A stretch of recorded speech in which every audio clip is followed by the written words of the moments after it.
প্রাণের অধিকি বেশি যার দাম, রহমাতাল লিল আলামিন।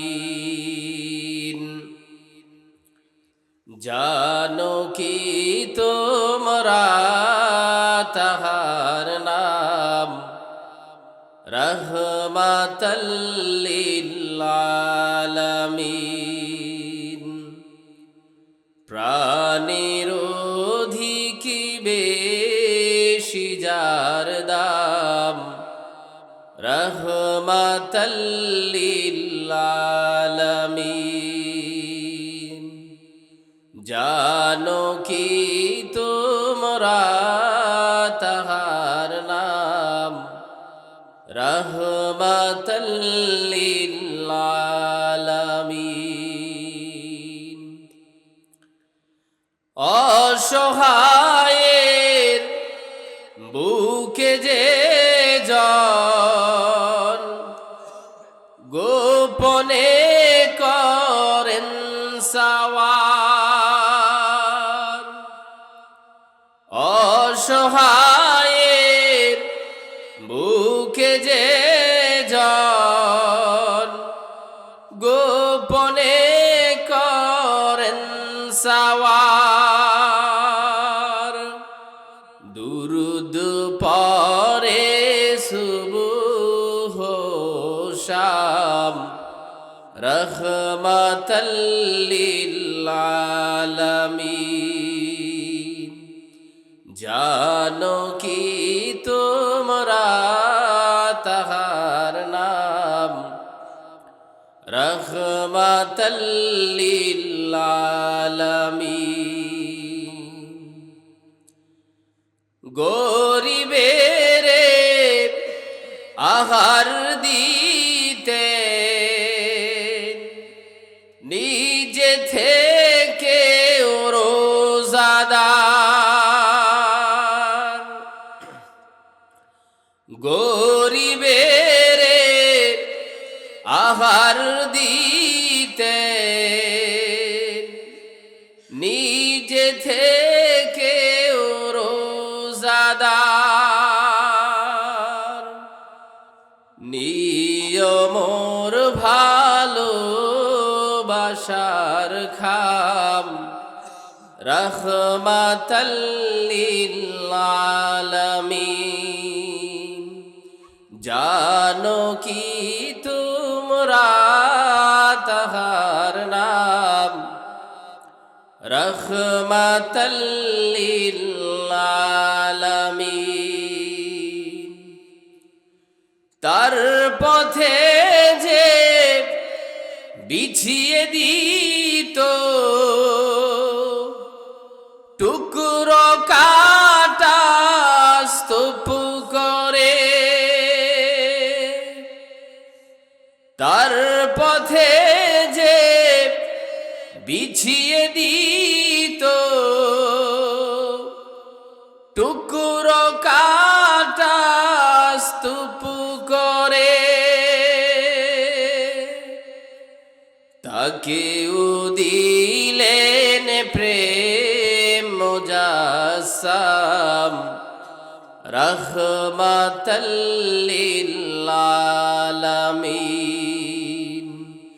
জানো কি তোমরা তাহার নাম, রহমাতাল লিল আলামিন। কেন তাকে শাহনশাহে রিসালাত বলে জানো, কেন তাকে শাহনশাহে রিসালাত বলে জানো। তিনি মখলুকাতের ইমাম, রহমাতাল লিল আলামিন। জানো কি তোমরা তাহার নাম রহমাতাল লিল আলামিন। জানো কি তোমরা তাহার নাম রহমাতাল লিল আলামিন। প্রাণের অধিক বেশি যার দাম রহমাতাল লিল আলামিন। জানো কি তোমরা তাহার নাম রহমাতাল লিল আলামিন। মহান আল্লাহ রাব্বুল আলামিনের দরবারে আলিশানে শুকরিয়া আদায় করছি, যিনি আজকের এই জান্নাতের বাগান, বেহেশতের বাগানে আমাদেরকে আমাদের গুরুত্বপূর্ণ কাজ কাম সব কিছুকে পেছনে ফেলে দিয়ে এই বাগানের ভিতরে বসার জন্য আসার, কোরআন ও হাদিস থেকে কিছু আলোচনা করার এবং শুনবার জন্য যে আল্লাহ রাব্বুল আলামিন তৌফিক দান করেছেন, আমরা খুশি না বেজার? উচ্ছ্বসিত কণ্ঠে মন প্রাণ উজাড় করে আল্লাহ পাকের শেখানো ভাষায় জবান ছেড়ে দিয়ে সকলেই একযোগে বলছি আলহামদুলিল্লাহ। প্রিয় ভাইরা, আমি আলোচনা খুব দীর্ঘায়িত করব না, এজন্য ভূমিকা নয়, সরাসরি আলোচনায় ঢুকে যেতে চাই। তবে বলতে চাই, আজকের এই মাহফিল জান্নাতের বাগান, এই উসিলা করে আপনারা এই সমাজে যারা আছেন, আপনাদের পিতা মাতা আত্মীয় স্বজনেরা এই দুনিয়া থেকে চলে গেছে, এমন আছে না? আমরা দোয়া করছি আল্লাহ রাব্বুল আলামিন এই মাহফিলকে উসিলা করে তাদের কবর আযাব যাতে কিয়ামত পর্যন্ত মাফ করে দেয়, বলো না আমিন। আমরা যারা জীবিত আছি আল্লাহ তাআলা যেন আমাদেরকে হায়াতে তৈয়্যিবা তবিলা নসিব করে দেয়, বলছি আমিন। এই মাহফিল করতে গিয়ে যারা শ্রম দিয়েছে, অর্থ দিয়েছে, বুদ্ধি দিয়েছে, পরামর্শ দিয়েছে, আল্লাহ রাব্বুল আলামিন সকলের মেহনত শ্রম তাদের সম্পদকে কবুল করুক। এই উসিলায় কদমে কদমে আল্লাহ রাব্বুল আলামিন হাজার হাজার নেকি দিয়া ভরপুর করে দিক। চিল্লায় এখন আল্লাহুম্মা আমিন। প্রিয় ভাইরা, আল্লাহ রাব্বুল আলামিনের কাছে দোয়া করুন, আল্লাহ রাব্বুল আলামিন যাতে এই নগণ্য বান্দার জবান দ্বারা এমন কিছু কথা বের করে দেন, যে কথাগুলি আমার এবং আপনাদের উপকারে আসে, হেদায়েতের জরিয়া হয়ে যায়। চিল্লায় এখন আমিন। প্রিয় ভাইরা, আমি চাইলেও, আমি যতই চেষ্টা করি যে আপনাদের সামনে খুব কোরআন থেকে হাদিস থেকে খুব জ্ঞান গর্ব আলোচনা করব, আমি পারবো না। এই ক্ষমতা কার? আর একটু জোরে বলুন না, আল্লাহ নামটা কার? এই ক্ষমতা একমাত্র আল্লাহ। আমি এমন কোনো নোট করে নিয়ে আসিনি যে আপনাদের সামনে এই বয়ানগুলো এইভাবে উপস্থাপন করতে হবে।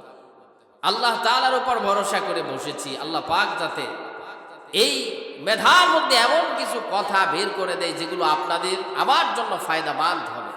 প্রিয় ভাইরা, আমি আপনাদের সমীপে একখানা কোরআনে কারিমের আয়াতে কারিমা তিলাওয়াত করেছি, যে আয়াতের কারিমার মধ্যে আল্লাহ রাব্বুল আলামিন বলেন, ইন্নাকা লা তাহদি মান আহবাবতা ওয়ালাকিন্নাল্লাহা ইয়াহদি মান ইয়াশা। তার রাসূলকে বলছেন, নবী গো, আপনি চাইলেও, আপনি যাকে ভালোবাসেন, আপনি যাকে মহাব্বত করেন, আপনি চাইলেও তাকে হেদায়েত দিতে পারবেন। চিল্লায় বলুন তো, হেদায়েত দেওয়ার মালিক কে? আর একটু জোরে বলুন না, কে? তাহলে হেদায়েত দেওয়ার মালিক হলো আল্লাহ। আলেমগণ বা নবী রাসূল থেকে যারা দাওয়াতের কার্যক্রম পরিচালনা করেছেন, তারা হেদায়েতের পথ দেখিয়েছেন। এই পথে চললে হেদায়েত পাবে, কিন্তু হেদায়েত দিয়ে দিয়েছেন? জোরে বলুন, দিয়েছেন? কোন নবী রাসূলকেই আল্লাহ তাআলা হেদায়েতের মালিক বানাননি। আজকে তো আমরা আমাদের সমাজে এমন অবস্থা হয়ে গেছে, কোন পীর যদি আমরা পাই, রাস্তার ধারে যদি কোনো পাগল দেখি যার মাথার চুলগুলো এলোমেলো হয়ে গেছে, চুলগুলো জট বেঁধে গেছে, যিনি প্রস্রাব করে পায়খানা করে পানি পর্যন্ত নেয় না, মাথা খারাপ, আমরা তার কাছেও মনে করি তার ভিতরে জানি কি আছে, ঠিক কিনা? আমাদের ঈমান এত দুর্বল হয়ে গেছে, এত নিচে আমরা নেমে গেছি। প্রিয় ভাইরা, তাহলে আমরা তার কাছেও, এমন পাগলের কাছেও মানুষ হেদায়েতের জন্য যায়, হেদায়েত তালাশ করতে যায়। তার কাছে কি হেদায়েত আছে? তাহলে এই পাগল এমনকি বর্তমান সমাজে আমরা হক্কানে পীর আছে আলহামদুলিল্লাহ, তারপরে আমরা এমন কিছু পীরদের কাছে যাই যারা বন্ড বেদাতের কাজের মধ্যে লিপ্ত। আজকেও আমার পথে এক ভাই বলছিল যে এক পীরের মুরিদ, তার সাথে নাকি দেখা হয়েছে। তিনি বললেন যে কোথায় যাও আসরের আজান হওয়ার পরে? বলল যে আমি মসজিদে যাই নামাজ আদায় করতে। তিনি বললেন যে নামাজ পড়তে হবে কেন? নামাজের তো দরকার নাই। তিনি একজন পীরের মুরিদ, অর্থাৎ নামাজের কোনো প্রয়োজন নাই। অর্থাৎ তাকে জিজ্ঞাসা করা হলো তো নামাজ পড়ার দরকার নাই, আপনি নামাজ পড়বেন না? বলে না, আমি কেন নামাজ পড়ব? এই ধরনের দেখানো নামাজ আমরা পড়ি না। নাউজুবিল্লাহ কর প্রিয় ভাইরা। তাহলে সেও একজন পীরের মুরিদ, কিন্তু সেই জন্য সে কথাগুলো বলছে। আমার ভাইরা, তাহলে পৃথিবীতে যত ওলি আল্লাহ, গাউস, কুতুব, দরবেশ, এরা তো দূরের কথা, কোন নবী রাসূলদেরকেও আল্লাহ পাক হেদায়েতের মালিক বানান নাই। সুবহানাল্লাহ কর। হেদায়েত যিনি দিতে পারেন তিনি একজন, চিল্লায় বলুন তিনি কে? আরো জোরে বলুন তিনি কে? আমার ভাইয়েরা, হেদায়েতের মালিক আল্লাহ রাব্বুল আলামিন নিজেই। হেদায়েতের মালিক আল্লাহ তাআলা পৃথিবীর কাউকেই বানান নাই। স্বয়ং পৃথিবীর শ্রেষ্ঠ নবী আমার আপনার রাসূল মুহাম্মদ মুস্তাফা সাল্লাল্লাহু আলাইহি ওয়াসাল্লামকে আল্লাহ তাআলা হেদায়েতের মালিক বানান নাই। যাকে আল্লাহ তাআলা এত ভালোবাসেন, এত কাছের যিনি, যাকে আল্লাহ তাআলা সাত আসমান ভেদ করে নিয়ে আল্লাহ তাআলার একেবারে কাছে নিকটে নিয়ে গেলেন। আমার ভাইয়েরা, তারপরে আল্লাহ রাব্বুল আলামিন এমন একজন নবী, এমন একজন রাসূলকেও আল্লাহ তাআলা হেদায়েতের রাস্তা বাতলানোর জন্য পাঠিয়েছেন, কিন্তু হেদায়েতের মালিকানা দেন নাই। ঠিক কিনা? আমার ভাইয়েরা, হিদায়াতের মালিকানা যদি আমার রাসূল থাকতো তাহলে তার চাচা, আপন চাচা আবু তালেব জাহান্নামী হতো। ঠিক কিনা? তার আপন চাচা আবু তালেব, যিনি আমার রাসূলকে এত মহব্বত করতেন, এত ভালোবাসতেন, মক্কার জমিনে আমার রাসূলের উপর ইসলামের দাওয়াত যখন আমার রাসূল দিয়েছেন, বাধার বিপত্তি এসেছিল কি হয় নাই? আমার রাসূলের উপর বাধা এসেছে, বিপত্তি এসেছে, কাফেররা নির্যাতন করেছে। এক পর্যায়ে একদিন আমার রাসূলের কাছে একটা সংবাদ পাঠানো হলো। চাচা আবু তালেবকে ডাক দেওয়া হলো। চাচা আবু তালেব কাছে গেলেন। যাওয়ার পরে কাফেররা বলল, ও আবু তালেব, খবরদার, তোমার বাতিজাকে বুঝাও সে যেন ইসলামের দাওয়াতটাকে বন্ধ করে দেয়, সে যেন কালিমার দাওয়াতকে বন্ধ করে দেয়। এই কালিমার দাওয়াত দিয়ে আমাদের সমাজের মধ্যে একটা বিশৃঙ্খলার সৃষ্টি করে দিয়েছে। ও আবু তালেব, তোমার বাতিজাকে বুঝাও। একদিন ডাক দিয়া বললেন, আবু তালেব শোনো, এই পৃথিবীতে মানুষ যখন একটা ব্যবসা করে, তার একটা লক্ষ্য থাকে, সে অনেক অনেক টাকা এখান থেকে ইনকাম করবে। যদি কেউ খেলাধুলা করে, সে চিন্তা করে আমি চ্যাম্পিয়ন হব এক সময়। ঠিক কিনা? ও আবু তালেব, তোমার ভাতিজা মুহাম্মদ, সে যে এই কালিমার দাওয়াত দেয়, কালিমার মিশন নিয়ে নেমেছে, তারে একটু জিজ্ঞাসা করে দেখো তার মূলত মিশনটা কি, সে কি চায় আসলে, সে কি সম্পদ চাই কিনা, তারে জিজ্ঞাসা করাবা। ও আবু তালেব, আমরা বললাম মক্কার মানুষেরা, মক্কার লিডারেরা আমরা জানিয়ে দিলাম, মুহাম্মদের যদি সম্পদের প্রয়োজন হয়ে যায়, মক্কার জমিনের সম্পদের পাহাড় আমরা মুহাম্মদের সামনে পাহাড় বানাই দিব।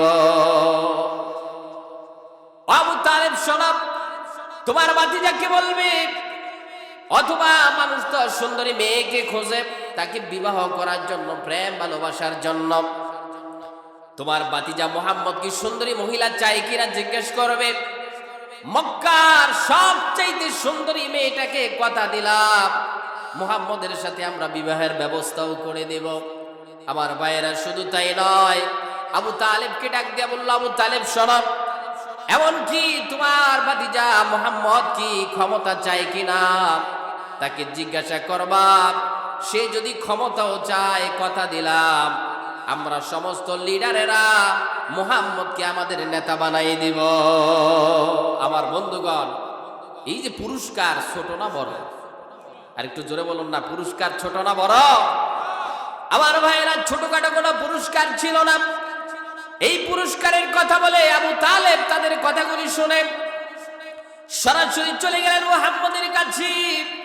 আর আমার রাসূলের কাছে যে সাথে সাথে বললেন, ও আমার ভাতিজা মুহাম্মদ শোনো, মক্কার কাফেরেরা, মক্কার মুশরিকেরা, লিডারেরা আজকে এই প্রস্তাবগুলো আমাকে করেছে, এই প্রস্তাবগুলো দিয়েছে। বলো তো, তুমি যদি সুন্দরী মেয়ে চাও তাও দিবে, সম্পদ যদি তুমি চাও তাও দিবে, পাহাড় তোমার সামনে বানিয়ে দিবে। আর যদি তুমি চাও ক্ষমতা, তাহলে তারা তোমাকে লিডার মানবে। তুমি কোনটা চাও বলো? কন্ডিশন হলো একটা, কালিমার দাওয়াত বন্ধ করে দেয়া লাগবে। আমার ভাইয়েরা, আমার রাসূল সাথে সাথে ডাক দিয়া বললেন, চাচা আপনি যেই জিনিসগুলো বলছেন, এমনকি কাফেররা, মুশরিক বেঈমানেরা যেই জিনিসগুলোর কথা বলেছে, এগুলো তো তারা আমাকে দিতে পারবে, ঠিক কিনা বলেন? আমি যদি চাই তাহলে তারা দিতে পারবে না? এগুলা অবশ্যই পারবে।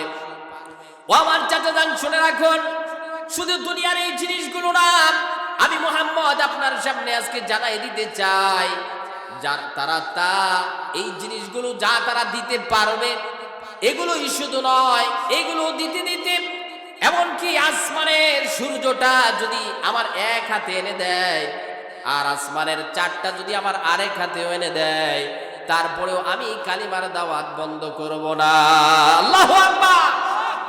আমার ভাইয়েরা, সুতরাং আমার রাসূল এই কথা বলছেন। আমার ভাইয়েরা, আমার রাসূলের দৃঢ় কথা শোনার পরে এবার আবু তালেব ডাক দিয়ে বললেন, ভাতিজা বুঝেছি, এই কথাগুলি তুমি শুনবে না আমি জানতাম, তারপরেও তো তারা যেহেতু এই প্রস্তাবগুলি করেছে, এজন্য আমি তোমার সামনে এই প্রস্তাবগুলো উপস্থাপন করেছি। আমার ভাতিজা, আমি তোমার সাথে কথা দিলাম, তুমি আমার ভাতিজা হয়ে এই মক্কার জমিনে তোমার কালিমার মিশন নিয়ে আগাবে, কালিমার দাওয়াতগুলো পৌঁছায়া দিবে।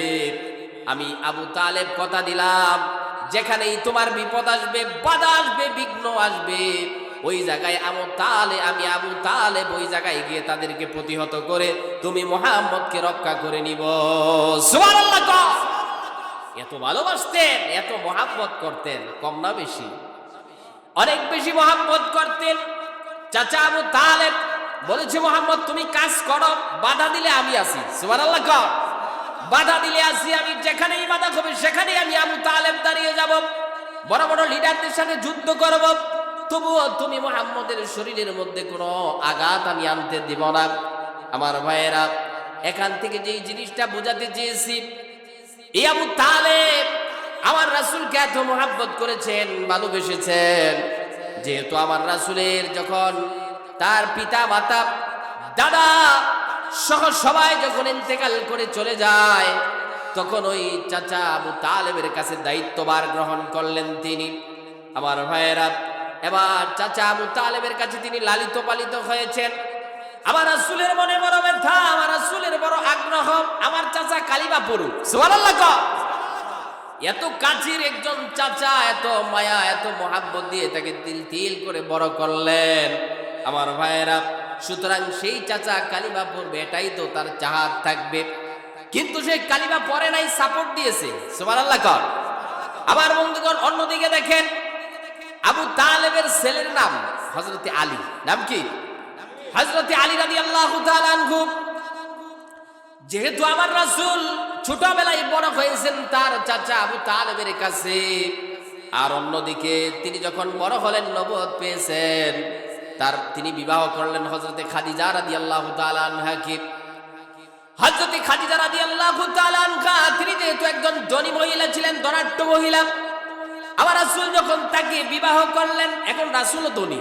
সুবহানাল্লাহ। রাসূলও ধনী হয়ে গেলেন, সম্পদের মালিক হয়ে গেলেন। তিনি ইসলামের পথে সেই টাকা পয়সা সব কিছু তিনি বিলীন করে দিয়েছেন। আমার ভাইয়েরা, সুতরাং বিবাহের পরে চাচা আবু তালেবকে ডাক দিয়া বললেন, চাচা আপনার সন্তান হযরত আলীকে লালন পালন করতে আপনার বড় কষ্ট হয়ে যায়। ও চাচা যান, এতদিন আপনি আমাকে লালন পালন করেছেন, আপনার বাড়িতে আমি ছিলাম, আজকে আমি বললাম আমার বাড়িতে আপনার সন্তান হযরত আলীকে দিয়ে দেন। হযরত আলী রাদিয়াল্লাহু তাআলা আনহুকে আবার রাসূল নিয়ে গেলেন তার বাড়িতে। এখন আলীর বয়স মাত্র 10-11। কত? 10-11 বছর। তখন আমার রাসূল নবুয়ত পেয়েছেন। আর আমার রাসূল নবুয়ত পাওয়ার পরে হযরতে আলী রাদিয়াল্লাহু তাআলা আনহু এখন তার বাড়িতে না, এখন আমার রাসূলের বাড়িতে, ঠিক না? আমার রাসূলের বাড়িতে তিনি লালিত পালিত হতে লাগলেন। 10-11 বছর বয়স তার। কিন্তু যেদিন আমার রাসূল ওহী পেয়েছেন হেরা গুহার মধ্যে, সূরা আলাক থেকে কয়েকখানা আয়াতে কারিমা যখন নাজিল হয়ে যায়, আমার রাসূল সেই ওহী নিয়ে নবুয়ত পাওয়ার পরে সরাসরি বাড়িতে চলে আসলেন। আর কম্বল টম্বল নিয়ে একেবারে মোড়ায়া ঘুমে তিনি বিভোর হয়ে গেলেন। তার শরীর খারাপ হয়ে গেছে, জ্বর এসে গেছে, ওহির একটা ভার আছে না নাই? সুবহানাল্লাহ। আমার ভাইয়েরা, এজন্যই তো ওহিটা আল্লাহ রাব্বুল আলামিন একসাথে ঢুকায় দেন নাই। একসাথে কি আল্লাহ তাআলা পুরা কোরআন ঢুকাই দিছে? দেন নাই।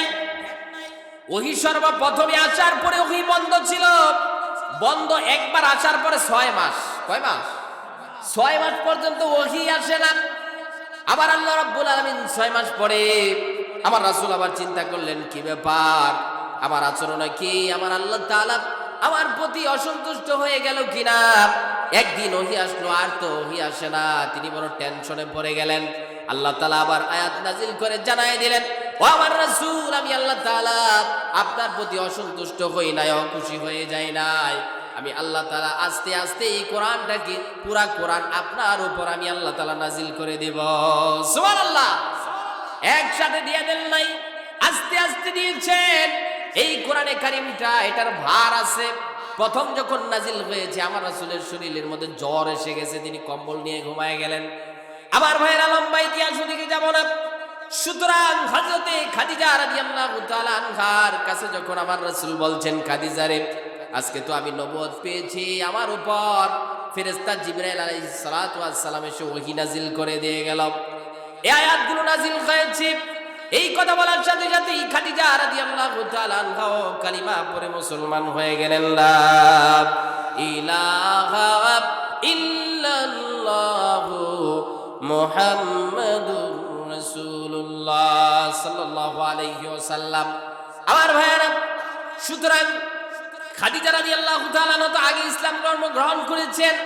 এখন আমার রাসূল আর খাদিজা এক ঘরের মধ্যে ইবাদত করে কার? আস্তে না জোরে বলুন, কার? হযরতে খাদিজা রাদিয়াল্লাহু তাআলা আনহা এবং আমার রাসূল ইবাদত করেন আল্লাহ তাআলার এক ঘরের মধ্যে। আল্লাহ তাআলাকে সিজদা দেয়, আল্লাহ তাআলাকে ডাকে, আল্লাহ তাআলার নাম জপে। আমার ভাইয়েরা, বাড়ি ঘরের মধ্যে যদি আমরা লোকেরা থাকি, তাহলে পাশের মানুষ কি করে সেটা টের পাওয়া যায় কি যায় না? সেখানে টের পাওয়া যায়। সুতরাং হযরতে আলী রাদিয়াল্লাহু তাআলা আনহু, তার বয়স তো ছিল কম, তিনি চলে গেলেন। তিনি মাঝে মাঝে ঘরের দরজা যখন খোলে, ঘরের দরজা খোলার সাথে সাথেই দেখেন আমার রাসূল যেন কাকে ডাকে। সুবহানাল্লাহ। আম্মা জান খাদিজাতুল কুবরা রাদিয়াল্লাহু তাআলা আনহা, তিনিও যেন কাকে ডাকি। সাথে সাথে এবার হযরতে আলী কাররামাল্লাহু ওয়াজহা, এই মাত্র 10-11 বছর বয়স, এই বালকটা আমার রাসূলকে ডাক দিয়া বলছে, তিনি সম্পর্কে কি হন? ভাই হন। মুহাম্মদ সাল্লাল্লাহু আলাইহি ওয়াসাল্লাম তার চাচতো বড় ভাই। কি ভাই? ভাই হন তিনি। ভাইকে ডাক দিয়া বললেন, ও আমার ভাই, এই যে আপনারা ঘরের ভিতরে কি যেন করেন, কাকে যেন ডাকেন, এগুলো কি করেন? সুবহানাল্লাহ। এগুলো আপনারা কি করেন জানতে বড় ইচ্ছে হয়। দুজনে আপনারা ঘরের ভিতরে কি করেন? এমন সময় ডাক দিয়া বলল, ও আমার ভাই শোনো, আমি তো আল্লাহর নবী, আমার উপর ওহী নাজিল হয়েছে, আমি তো আল্লাহ তাআলাকে ডাকি, যিনি আমাকে সৃষ্টি করেছেন, ওই আল্লাহ তাআলাকে ডাকি, তার ইবাদত বন্দেগী করি। জোরে কোন সুবহানাল্লাহ। এই ছোট্ট বালককে আল্লাহ পাক হেদায়েত দান করলেন। হযরত আলী রাদিয়াল্লাহু তাআলা আনহু ডাক দিয়া বললেন, ও আমার ভাই, সুতরাং আপনি যার ইবাদত করেন, যে আল্লাহ তাআলাকে ডাকেন, তিনি কি সত্য আল্লাহ? তিনি কি আমাদেরকে বানিয়েছেন? আমার রাসূল বললেন, হ্যাঁ, তিনি তো আমাদেরকে বানিয়েছেন, আমাদেরকে তিনি সৃষ্টি করেছেন। আমার ভাইয়েরা, আমার বন্ধুগণ, হযরত আলী রাদিয়াল্লাহু তাআলা আনহু বললেন, তাহলে এখন থেকে আমিও আর পূজা মণ্ডপে যাব না, পূজা করব না। সুবহানাল্লাহ। আমিও এখন আর পূজা মণ্ডপে যাব না, দেবদেবীদের ইবাদত বন্দেগী করব না। যে আল্লাহ তাআলা আমাকে বানিয়েছেন, আমার পিতা মাতাকে বানিয়েছেন, আমরা তার গোলামি করব। ও আমার ভাই, সুতরাং আমাকে কালিমা পড়ায়া মুসলমান বানাই দেন। আল্লাহু আকবার। আমার ভাইয়েরা, আমার রাসূল সাথে সাথে ডাক দিয়া বললেন, আলী রে, তুমি তো ছোট, তোমার বয়স বেশি নয়, তোমার বয়স কম, তাহলে তোমার আব্বার কাছে একটু জিজ্ঞাসা করবা নাকি? আমার ভাইয়েরা, সাথে সাথে হযরতে আলী রাদিয়াল্লাহু তাআলা আনহু ডাক দেয়া বললেন, ও আমার ভাই মুহাম্মদ, সত্য দিন আমি গ্রহণ করব, যে আল্লাহ আমাকে সৃষ্টি করেছেন আমি তাকে মানব, তার ইবাদত করব, তার প্রতি ঈমান আনার জন্য আমার আব্বার অর্ডারের প্রয়োজন নাই। সুবহানাল্লাহ কও। তার প্রতি ঈমান আনার জন্য, কালিমা গ্রহণ করার জন্য আমার আব্বার অর্ডার নেওয়ার প্রয়োজন নাই, সুতরাং আপনি আমাকে পড়াই দেন লা ইলাহা ইল্লাল্লাহু মুহাম্মাদুর রাসূলুল্লাহ সাল্লাল্লাহু আলাইহি ওয়াসাল্লাম। আমার ভাইয়েরা, তাহলে আমি বলছিলাম, দেখুন একদিকে চাচা আবু তালেব আমার রাসূলের কত প্রিয়, কত ভালোবাসার পাত্র, কিন্তু ঈমান এনেছে নাকি? আর হুজুর এখন এনেছে? তিনি ঈমান আনতে পারলেন না, কিন্তু তার ঔরসজাত সন্তান হযরতে আলী রাদিয়াল্লাহু তাআলা আনহু, যার বয়স মাত্র 10-11, তাকে আল্লাহ রাব্বুল আলামিন হেদায়েতের উপরে চালায় দিয়েছে। সুবহানাল্লাহ। এজন্য আল্লাহ তাআলা বলছেন, ইন্নাকা লা তাহদি মান আহবাবতা ওয়ালাকিন্নাল্লাহা ইয়াহদি মান ইয়াশা। জোরে জোরে বলি আল্লাহু আকবার। আমার ভাইয়েরা, সুতরাং হেদায়েত দেওয়ার মালিক কে? আর একটু জোরে বলুন, কে? সুতরাং হেদায়েত দেওয়ার মালিক হয়েছে আমার আল্লাহ। পৃথিবীর কোন ওলিরা হেদায়েত দিতে পারে নাকি? কোন পীর দিতে পারে? কোন কাউস কুতুব দিতে পারবে? পৃথিবীর কোন ওলি নয়, দরবেশ নয়, এমনকি কোন নবী রাসূলদেরকে আল্লাহ হেদায়েতের মালিক বানায় দেন নাই, ঠিক কি না? হেদায়েতের মালিক যিনি, তিনি কে? আরো জোরে কোন, তিনি কে? আমার ভাইয়েরা, সুতরাং হেদায়েত দেন আল্লাহ তাআলা। কাকে কোন সময়, কোন মাহফিল থেকে, কোন কোরআন তেলাওয়াত শোনার মাধ্যমে আল্লাহ হেদায়েত দিবেন কেউ জানে না। জানে নাকি? আমার ভাইয়েরা, আপনারা জানেন। তাহলে আবু তালেব কালিমা গ্রহণ করতে পারে নাই, তার মনে বড় আক্ষেপ। আমার রাসূলের মনে বড় আক্ষেপ, বাহারি আমার চাচা যদি কালিমা গ্রহণ করে নিত। আমার ভাইয়েরা, সুতরাং তিনি কালিমা গ্রহণ করলেন না। আর অন্যদিকে হযরতে বেলাল হাবশী রাদিয়াল্লাহু তাআলা আনহু, তার নাম শুনেছেন, হাবশীর বেলাল, যিনি আমার রাসূলকে এত ভালোবাসতেন, এত মুহাব্বত করেছেন, যিনি কালিমা গ্রহণ করার পরে তিনি ছিলেন রাসূলের মুয়াজ্জিন। সুবহানাল্লাহ কর। তিনি ছিলেন আমার রাসূলের মুয়াজ্জিন। আমার রাসূল যখন ইমামতি করতেন আর পেছনে দাঁড়ায়া হযরতে আলী রাদিয়াল্লাহু, হযরতে বেলাল হাবশী রাদিয়াল্লাহু তাআলা আনহু ইকামত দিতেন। আমার ভাইয়ের একটা ঘটনা আপনাদেরকে শোনাই। হযরতে বেলাল রাদিয়াল্লাহু তাআলা আনহু যখন নাকি তিনি, আমার রাসূল এই দুনিয়া থেকে ইন্তেকাল করে চলে গেলেন, আমার রাসূল এখন দুনিয়ার জমিনে আর নাই। রাসূল যখন দুনিয়াতে আর নাই, হযরত বেলাল রাদিয়াল্লাহু তাআলা আনহু তিনি গাড়ি সবকিছু গুল করে দেশ থেকে চলে যাবে। সুবহানাল্লাহ কর। হযরত বেলালের কাছে এলাকার মানুষেরা এসে বলল, কি ব্যাপার বেলাল, তুমি সবকিছু নিয়ে কোথায় চলে যাও? হযরত বেলাল রাদিয়াল্লাহু তাআলা আনহু ডাক দিয়ে বললেন, ও আমার এলাকার মানুষেরা শোনো, যে এলাকার মধ্যে আমার রাসূল নাই, আমার রাসূল জীবিত নাই, আমি বেলাল সে এলাকার মধ্যে 1 মিনিট থাকতে পারবো না। সুবহানাল্লাহ কর। তিনি বললেন, আমি বেলাল যখন আগে আযান দিতাম, মিনারার মধ্যে আমি বেলাল যখন আযান দিতাম, দেখতাম আমার রাসূল আশপাশে ঘুরে। সুবহানাল্লাহ কর।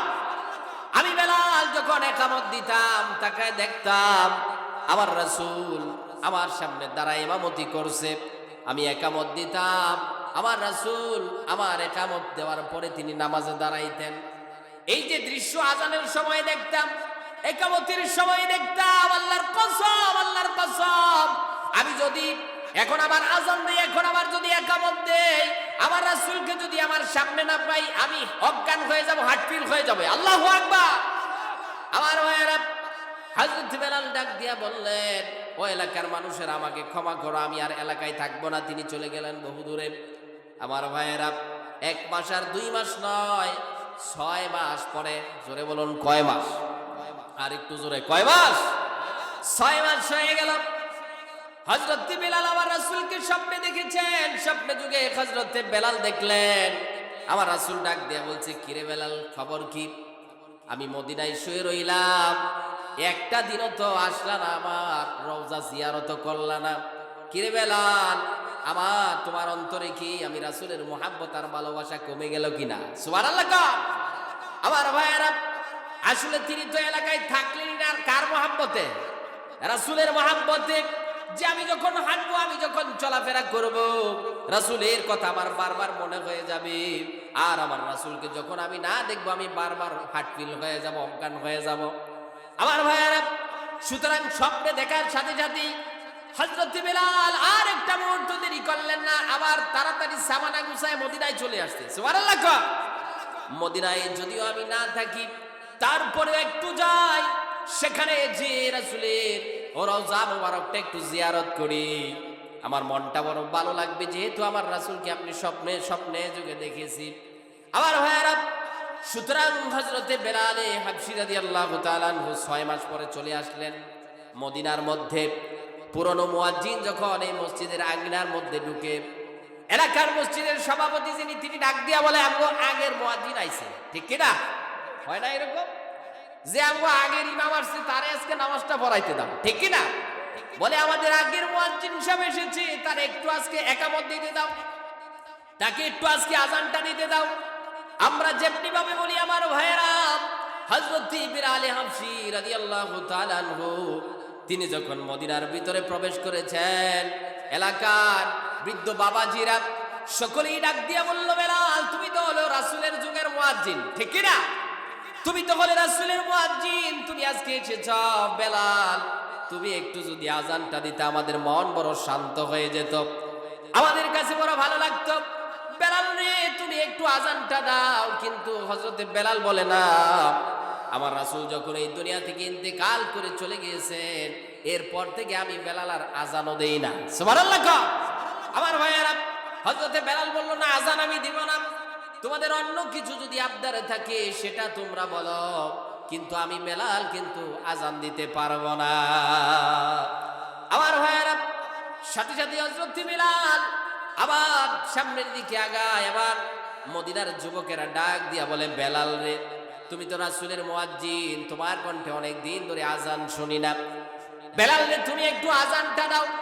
হযরত বেলাল আবার ডাক দিয়ে বলল, না না না, আমি আজান দিতে পারবো না, অন্য কিছু আবদার করো, সেটা পালন করা হবে, কিন্তু আজান আমি দিব না।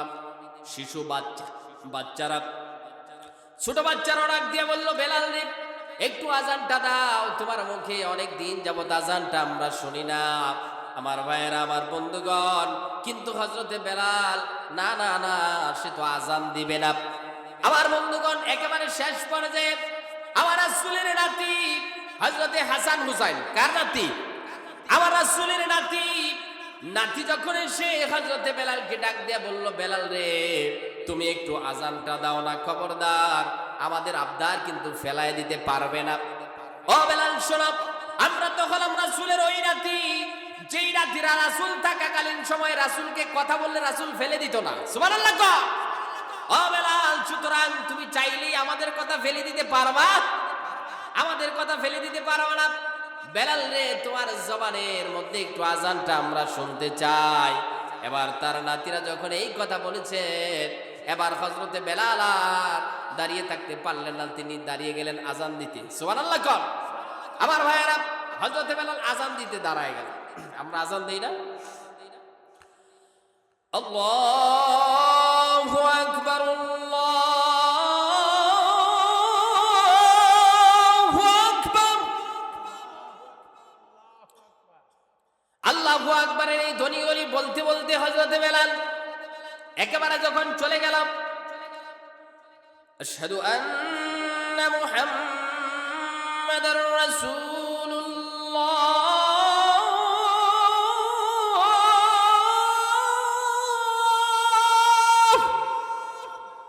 আমার ভাইয়েরা, হযরত বেলাল রাদিয়াল্লাহু তাআলা আনহু আল্লাহু আকবার, আল্লাহু আকবার, আশহাদু আল্লা ইলাহা ইল্লাল্লাহ এভাবে বলতে বলতে যখন আসলেন আশহাদু আন্না মুহাম্মাদার রাসূলুল্লাহ, এখানে রাসূলের সাক্ষ্য আছে না নাই?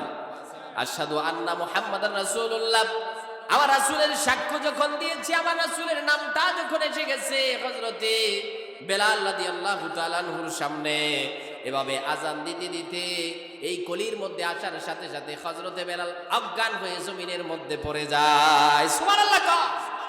আমার ভাইয়ারা, সুতরাং হযরতে বেলাল ডাক দিয়ে বললেন, বেলাল তখন অজ্ঞান হয়ে জমিনের মধ্যে পড়ে আছেন, তাকে পানি দিয়ে অনেকক্ষণ পরে তার হুঁশ চলে আসলো। আমার ভাইয়ের আবার যখন সুস্থ হলেন, বেলালের জ্ঞান ফিরল। এবার হযরতে বেলাল এলাকার সমস্ত মানুষদেরকে ডাক দিয়ে বললেন, ও আমার এলাকাবাসী শোনো, এই জন্যই আমি বলেছিলাম আমাকে অন্য কোনো আবদার করো, আমি রাখবো, কিন্তু আমি বেলাল আজান দিতে পারবো না। সুবহানাল্লাহ। এত মহাব্বত, এত ভালোবাসা রাসূলের প্রতি ছিল, ঠিক কিনা আমার ভাইয়েরা? আমার ভাইয়েরা, সুতরাং এত ভালোবাসতো, এত গভীরের ভালোবাসা ছিল। হযরত বিলাল আমার রাসূলকে এত ভালোবাসতেন, এত মহব্বত করতেন। আমার ভাইয়েরা, তার বাড়ি কি মদিনায় না হাবশায়? কোথায়? তার বাড়ি তো ছিল বহুদূরে হাবশার। বেলাল এমন একজন কালো মানুষ, ঠোঁট দুটা মোটা মোটা, চেহারার মধ্যে কোনো সৌন্দর্যতা ছিল না, কালো ছিল। এই কালো তাকে দেখতে ভালো না, ঠোঁট গুলো মোটা। এই মানুষটাকেও চিল্লায় বলুন না, এই মানুষটাকে হেদায়েত দিয়া যিনি ধন্য করলেন তিনি কে? আমার ভাইয়েরা, হযরতে বেলাল রাদিয়াল্লাহু তাআলা আনহু একদিন আমার রাসূলকে ডাক দিয়া বললেন, ইয়া রাসূলুল্লাহ, ইয়া হাবিবাল্লাহ, আল্লাহ তাআলার কাছে আমি বিশেষভাবে শুকরিয়া জানাই, আলহামদুলিল্লাহ। আমার রাসূল ডাক দিয়া বলল, বেলাল কেন রে, তুমি আজকে একা একা আমার আল্লাহর কোন নিয়ামতের কারণে প্রশংসা করলাম?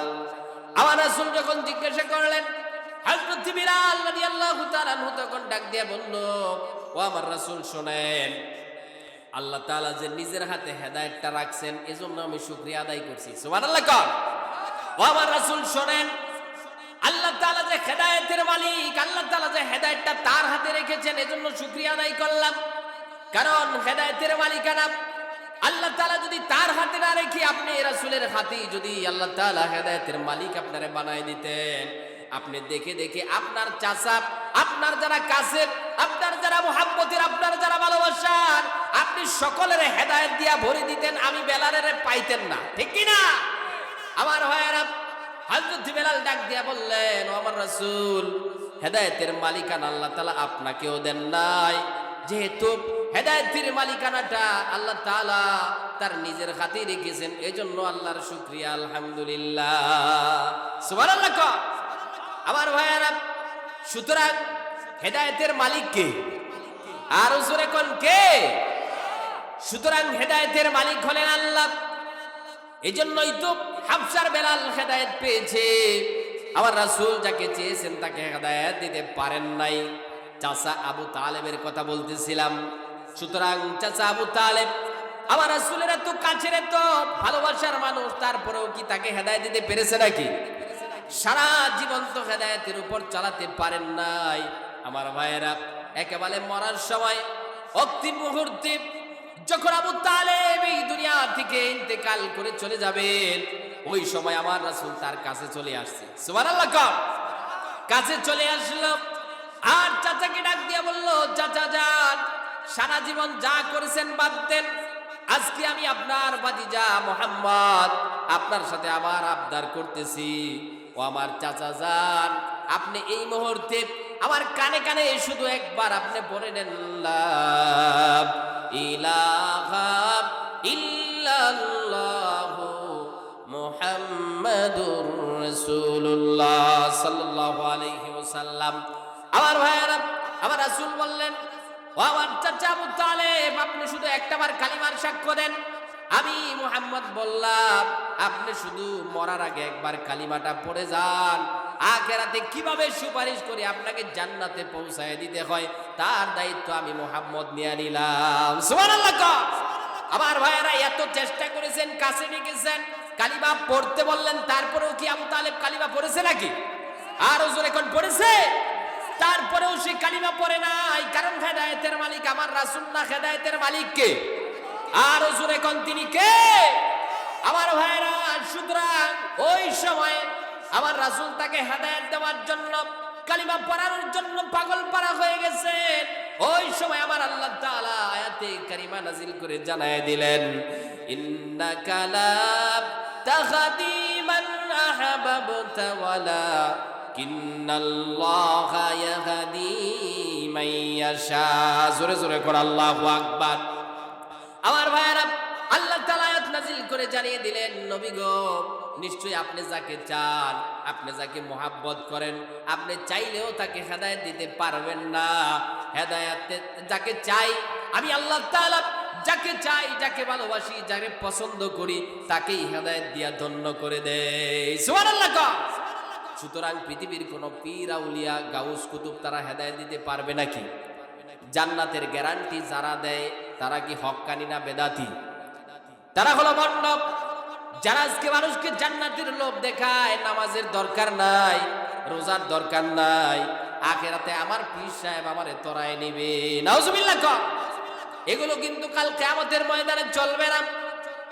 আমার ভাইয়েরা, সমস্ত নবী আলাইহিস সালাতু ওয়াস সালামদের কাছে তার উম্মতেরা দৌড়াবে যেদিন, সেদিন পীর আউলিয়াদের কোনো খবর থাকবে নাকি?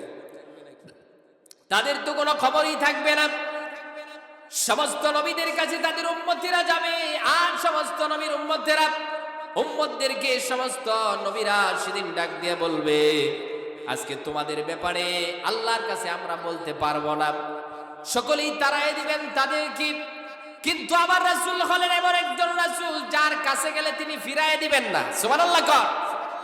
তার কাছে যাওয়ার সাথে সাথে তিনি যাবেন, আর আল্লাহর কাছে যখন কাঁদবে আমার আল্লাহ তাআলা ডাক দিয়া বলবেন, ও নবী, আপনি মাথা ওঠান, আপনি চান আপনাকে দেওয়া হবে। সুবহানাল্লাহ। আপনি আমি আল্লাহ তাআলার কাছে চান আপনাকে দেওয়া হবে, আপনি সুপারিশ করেন, আপনি রাসূলের সুপারিশ আজকে মঞ্জুর করা হবে। সুবহানাল্লাহ। আমার ভাইয়েরা, সুতরাং আখিরাতে যেদিন কেউ কারো সুপারিশকারী হবে না, সেদিন আমাদের সুপারিশকারী হয়ে যাবেন আমার রাসূল। তিনি আমাদেরকে ফিরাইয়া দিবেন না, আল্লাহ তাআলার কাছে বারবার সুপারিশ করবেন। একবার সেজদায় পড়ে গেছে, লম্বা ইতিহাস। একবার সেজদায় পড়ে গেলেন, আমার আল্লাহ তাআলা বললেন, ও আমার হাবিব, মাথা উঠান, আপনি বলেন কি চান, আপনি বলেন, আপনার দেওয়া হবে। আপনি সুপারিশ করেন, আপনার সুপারিশকে মঞ্জুর করা হবে। আমার ভাইয়েরা, সুতরাং আমার রাসূল কি তখন তার জন্য জান্নাত চাবে নাকি? চাবে? আরে তার জন্য জান্নাত তো চাওয়া লাগবে না। তার জন্য যেই জান্নাত, তিনি যখন জান্নাতের গেটের কাছে যাবেন, আমার রাসূল যখন জান্নাতের গেটের কাছে যায়, আর গেটের কাছে যাওয়ার সাথে সাথে সেখানে যখন করাঘাত করা হয়, গেটের দারোয়ান জিজ্ঞাসা করবে, কে মানাংতা, আপনি কে? আমার রাসূল অপর পাশ থেকে যখন বলবেন, আনা মুহাম্মদ, আমি হলাম কে? আমি হলাম মুহাম্মদ। এই নামটা শোনার সাথে সাথে জান্নাতের যিনি প্রহরী, যিনি দারোয়ান, তিনি টাস টাস করে জান্নাতের গেটগুলি খুলে দিবেন আর বলবেন, ইয়া মুহাম্মদ, আপনার জন্যই আল্লাহ তাআলা আমাকে নির্দেশ দিয়েছেন, মুহাম্মদ যখন আসবে তখন ওই দরজা খুলে দিবা। সুবহানাল্লাহ। আমার ভাইয়েরা, সুতরাং আমার রাসূল না যদি জান্নাতে প্রবেশ করে, কেউ জান্নাতে প্রবেশ করতে পারবে নাকি? এত ক্ষমতা, এত পাওয়ার, সুপ্রিম পাওয়ার আল্লাহ তাআলা আমার রাসূলকে দান করে দিয়েছেন। আমার ভাইরা, তারপরেও কিন্তু আমার রাসূলকে আমার আল্লাহ তাআলা হেদায়েতের মালিক বানান নাই। আমার ভাইরা, সুতরাং হেদায়েতের মালিক হলেন আল্লাহ তাআলা। হেদায়েতের মালিক কে? একটা তাকবীর দেন, লিল্লাহি তাকবীর, নারে তাকবীর। প্রধান বক্তার আগমন, এলাকাবাসীর পক্ষ থেকে নারে তাকবীর। আমার প্রিয় ভাই মুফতি কিফায়াতুল্লাহ বিন হাসান আজকের মাহফিলের প্রধান বক্তা উপস্থিত হয়ে গেছেন, মারহাবা কর। আমার বন্ধুগণ, তাহলে 2 মিনিট, তাহলে আমরা এই আলোচনার দ্বারা যা বুঝতে পারলাম, হেদায়েত কি কোনো ওলি আউলিয়া গাউস কুতুব এমনকি কোনো নবীর হাতে? আর একটু জোরে বলুন না, কার হাতে? সুতরাং হেদায়েতের মালিক হলেন আল্লাহ তাআলা। আল্লাহ তাআলা ব্যতীত হেদায়েত কেউ দিতে পারেন না। আমার রাসূল এত চেয়েছেন, এত ভালোবেসেছেন চাচা আবু তালেবকে, কিন্তু তারপরেও চাচা আবু তালেবকে কি হেদায়েত দিতে পেরেছে নাকি? আরো জোরে কোন পেরেছে? পারেন নাই। আমার বন্ধুগণ, কিন্তু আবু তালেব আমার রাসূলকে অনেক মহব্বত করেছেন, ভালোবেসেছেন, তাকে জড়ায়ও ধরেছেন।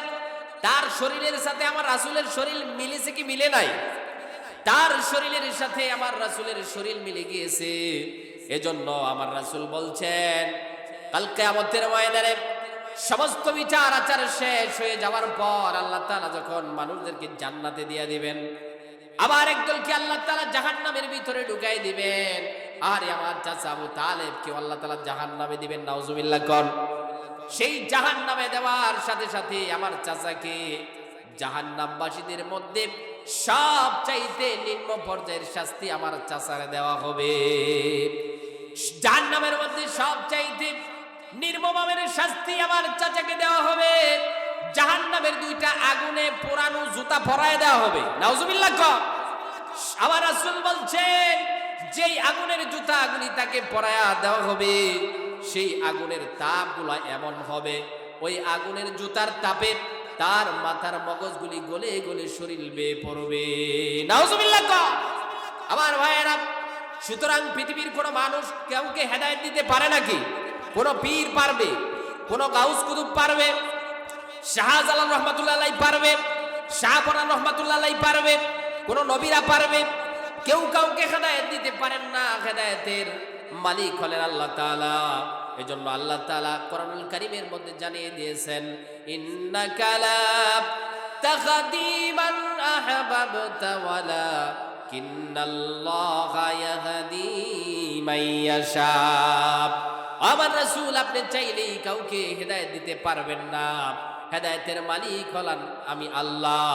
সুতরাং আমি আল্লাহ তাআলা যাকে চাই, যাকে ভালোবাসি, যাকে মহাব্বত করি, আমি আল্লাহ তাআলা তাকেই হেদায়েতের নূর দিয়া ধন্য বানাই দেই।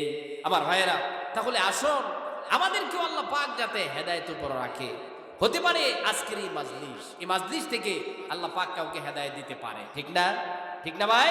সুতরাং হেদায়েতের মন মানসিকতা থাকতে হবে, সেই নিয়তে আলোচনা শুনতে হবে, বুঝতে হবে। গভীর মনোযোগের সাথে আমরা যদি নসিহাতগুলো শুনি, আল্লাহর এই কোরআন থেকে যারা আলোচনা করেন সেই আলোচনাগুলি যদি আমরা শুনি, বুঝি, তাহলে হতে পারে এমনও যে একটা আলোচনার মাধ্যমে এমন একটি কথা আমার মনের ভিতরে গেঁথে যাবে, যার মাধ্যমে আমাকে আল্লাহ তাআলা এই দুনিয়াতে হেদায়েত দান করবেন, এবং যিনি এই দুনিয়াতে হেদায়েত পেয়ে গেল তার জন্য পরকাল থাকবে জান্নাত। সুবহানাল্লাহ। আমার ভাইয়েরা, তাহলে আসুন আজকের এই মাহফিল থেকে আমরা প্রতিজ্ঞা নেই, আমরা যাতে হেদায়েতের উপর চলতে পারি। আল্লাহ পাক যেন গোটা জীবনভর হেদায়েতের রাস্তার উপর আমাদেরকে চলার মতন তৌফিক দান করে। জোরে কোন আল্লাহুম্মা আমিন। ওয়া আখিরু দাওয়ানা আনিল হামদুলিল্লাহি রাব্বিল আলামিন। আসসালামু আলাইকুম ওয়া রাহমাতুল্লাহি ওয়া বারাকাতুহু।